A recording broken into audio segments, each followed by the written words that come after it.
Are you looking for some quick and easy weeknight meals? Well, then you've come to the right place. I have got 4 quick and easy meals to make for your family, so come on along. Let's get cooking.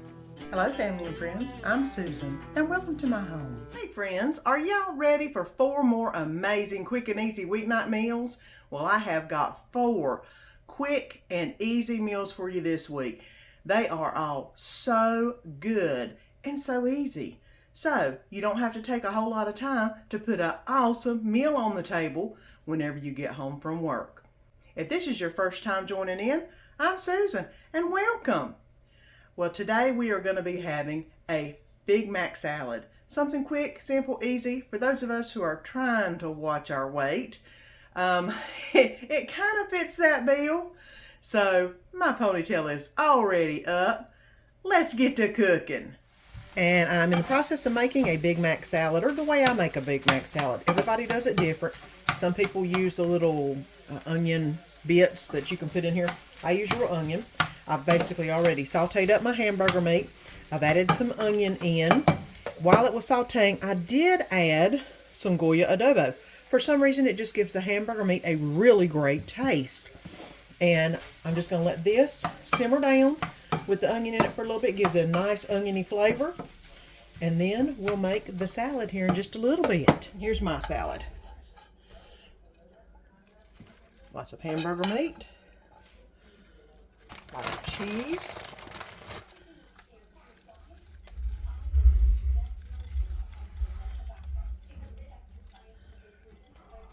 And I just want some Thousand Island on mine.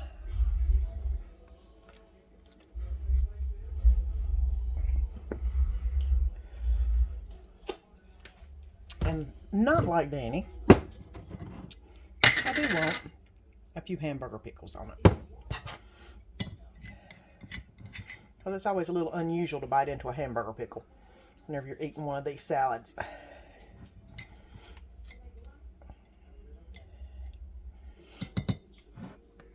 A Big Mac salad. It's what's for dinner Monday night. This morning I put some chicken in the crock pot so I could come home and make a quick meal, easy and simple. Chicken burritos is what we're making tonight. Of course, Taco Tuesday, going with my Mexican theme. So, come on, let's go look and see what I've got in the crock pot so we can get cooking some good Mexican food. And now for the slow cooker shredded Mexican chicken, which we're going to make the smothered baked chicken burritos with whenever we get home. It's early in the morning. I've laid everything out. We're just going to go through and do them on up.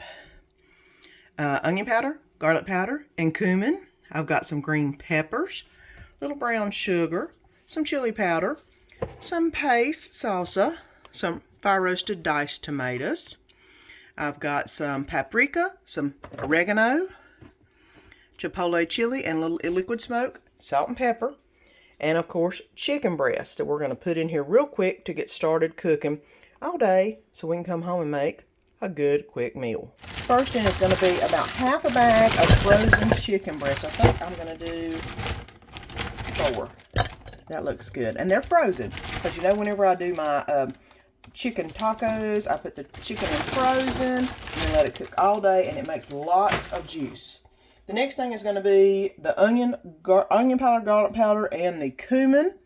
I'll go ahead and put that in. I'm halfing the recipe. I should only put half a can of the green chilies, but you know what? I'm doing the whole one. I love green chilies. They just taste so freaking good. A little brown sugar in the mix. A little bit of chili powder in the mix. 1/4 of a cup of salsa in the mix. Now I'm going to do about half a can of diced, fire roasted diced tomatoes. Paprika and oregano are going on. We got some chipotle chili powder and a little bit of liquid smoke in the bunch.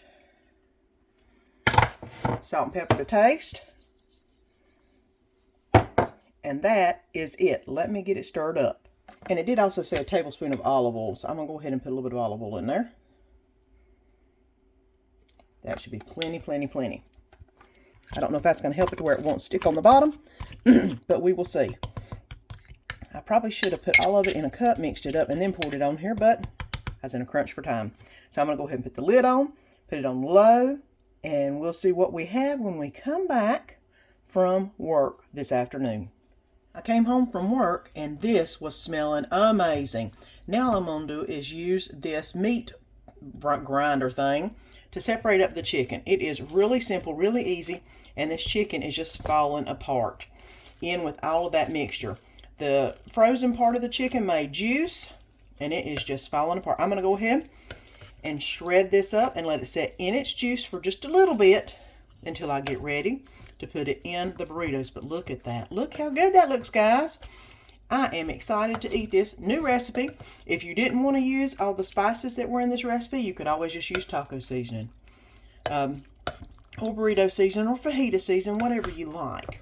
You know, you don't have to use exactly the seasonings in the recipe, but it's looking pretty good. I'm hoping it'll absorb some of this juices, which it looks like it already is. And then we will be ready to make some burritos. And let's quickly go over the second part of this recipe, the smothered baked chicken. We have some sour cream, some more cumin, 2 cups of chicken broth. We have some green chilies, some flour, butter, and some Mexican cheese. And I didn't have burritos. I had the soft taco ones. So we're going to be making small burritos today.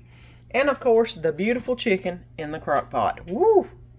Okay, so let's get to putting all this together. We're going to go ahead and stuff the burritos. We're going to basically put in about 1/3 of a cup of the chicken mixture in the middle. Make it elongated. And I'm going to do a little bit of Mexican cheese on top of that. And then I'm going to go ahead and roll it up like a burrito as best I can, and then put this in the dish to go in the oven. So I have 4 not quite burritos, but taco kind of look like burritos. But I'm going to go ahead and put these in the oven at 400. It says about 18-20 minutes. I'm going to do about 10 and see how it looks. So let's get them in. Time to get the sauce going. It calls for about 2 tablespoons of olive oil and 1 tablespoon of butter. And I have let the butter melt. I'm going to go ahead and add in the flour and then use a whisk to let this cook up. And it says to let this cook for a minute or 2, which is fine. And I've let this cook for just a little bit. Now I'm going to whisk in the chicken broth. It says a little bit at a time. So I'm going to do a good pour and then whisk.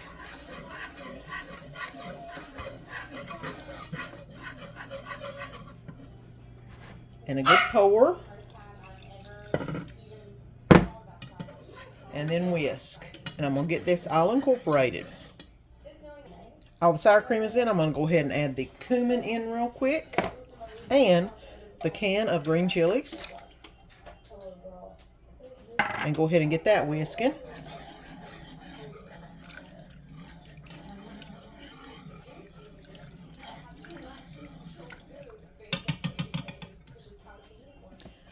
The sour cream.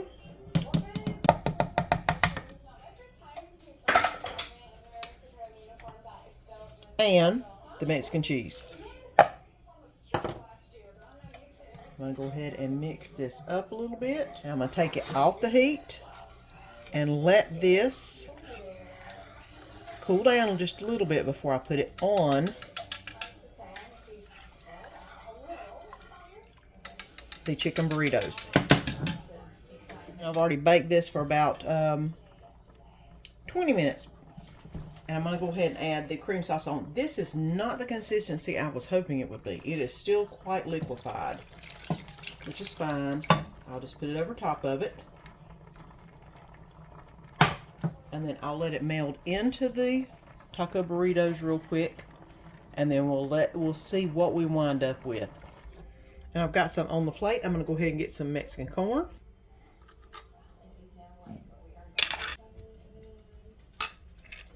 I'm going to add a little bit more cheese to the top and some sour cream.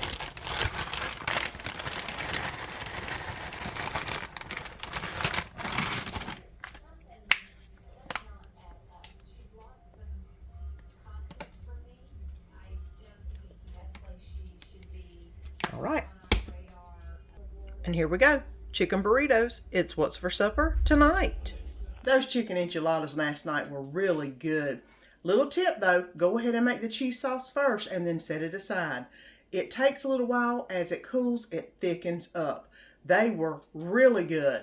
And I now know the secret to the cheese sauce. So tonight we're going to be making some butter tomato pasta. Similar to the pomodoro sauce that I made a couple weeks ago, but different. And it's really simple. Just a few ingredients and you've got a meal. So let me get this ponytail up and let's get to cooking. And let's get started on the tomato butter pasta. It calls for some garlic, some butter. I think it calls for a little salt and pepper maybe or maybe not. Yep, salt and pepper at the bottom. Some spaghetti noodles. Some grated Parmesan. It calls for regular tomatoes. I'm going to use San Marzano tomatoes just because it made a really good pomodoro sauce before. And this is similar but not the same. So I'm going to use that. And it does call for fresh basil with, there's the basil plant. So let's get everything going in the pan. And I'm going to make the noodles in the pasta again like I did the other time. It goes in the microwave for 15 minutes and it was wonderful noodles. They weren't stuck together, anything. They were perfect. So yes, I'm going to do that again. And I've got the pan heating up, so I'm going to go ahead and put in 4 tablespoons of butter to let those melt down. And now that those are about completely melted, I'm going to go ahead and add in the garlic.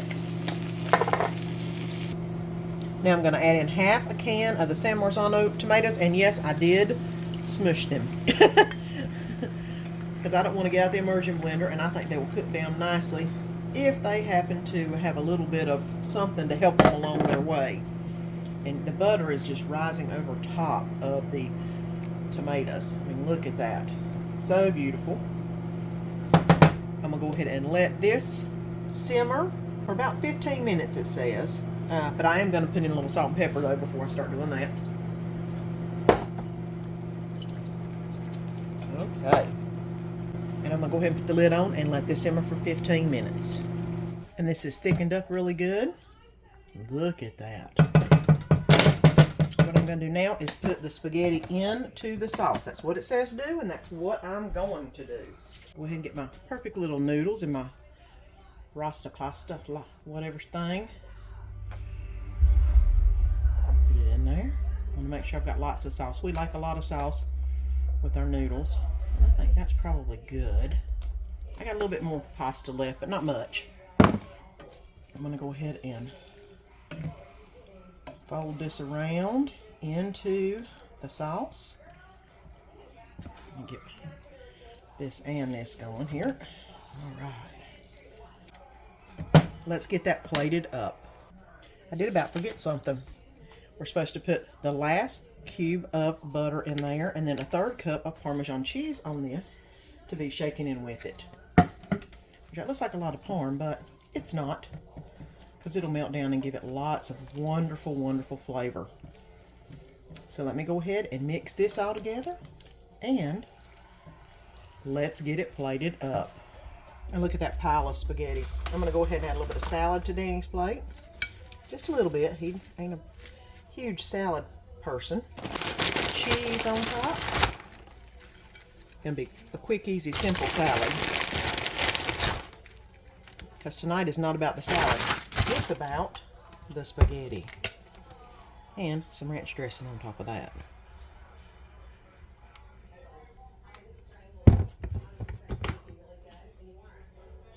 A piece of garlic toast.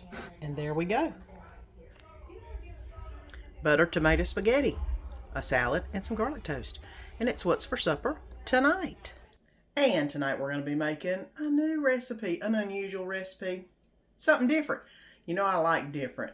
So it's called salt and pepper pork chops. Apparently it's got a little jalapeno in it, so we'll see how that works. It's kind of like a fried pork chop to some degree.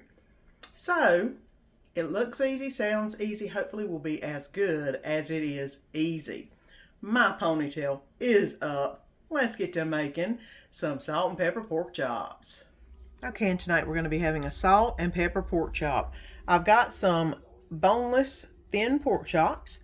Got some sherry.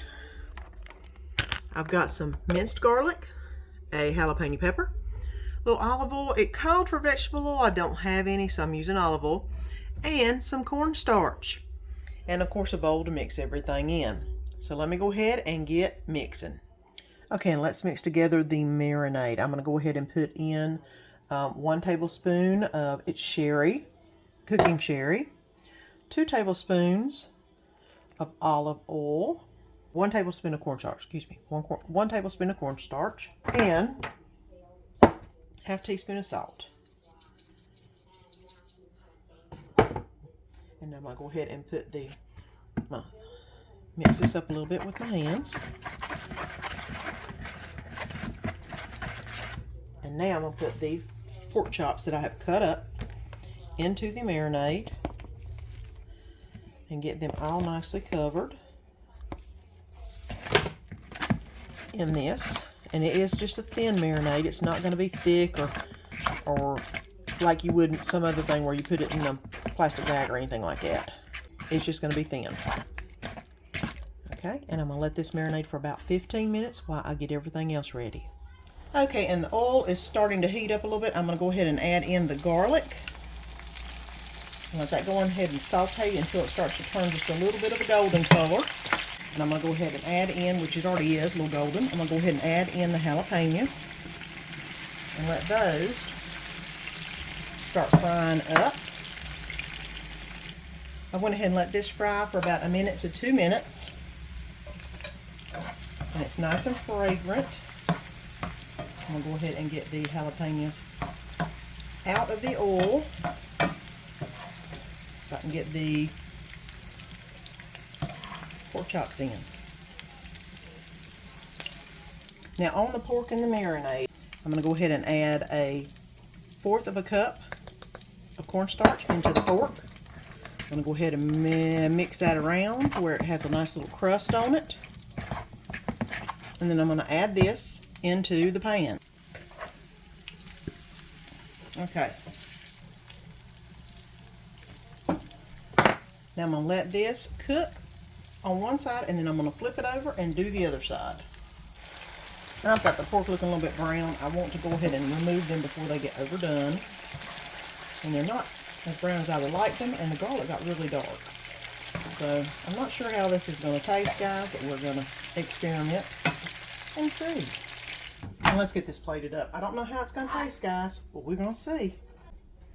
I've got the pork, which doesn't look bad. It's just I hate that the garlic got what looks like burnt. Hopefully it won't taste bad. It smells good though. I didn't want to overcook the pork because, you know, I don't want chewy pork.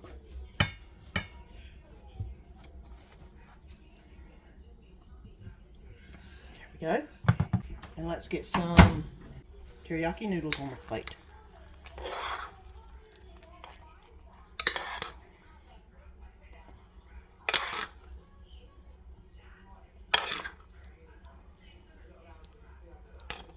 Here we go. Salt and pepper pork chops, teriyaki noodles, and some yum yum sauce to dip it in. And that's what's for supper tonight. Wow, 4 amazing recipes. I hope that y'all enjoyed them.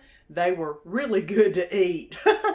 And don't forget to come back next week, next Sunday, where I'll have 4 more amazing, quick and easy recipes for your weeknights.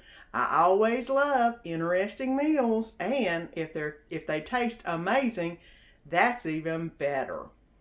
So until next week, have a great week. Well, friends, I hope you enjoyed this video. And if you haven't already subscribed, press that button down below and subscribe so you don't miss any of the fun. And let our family be a part of your family.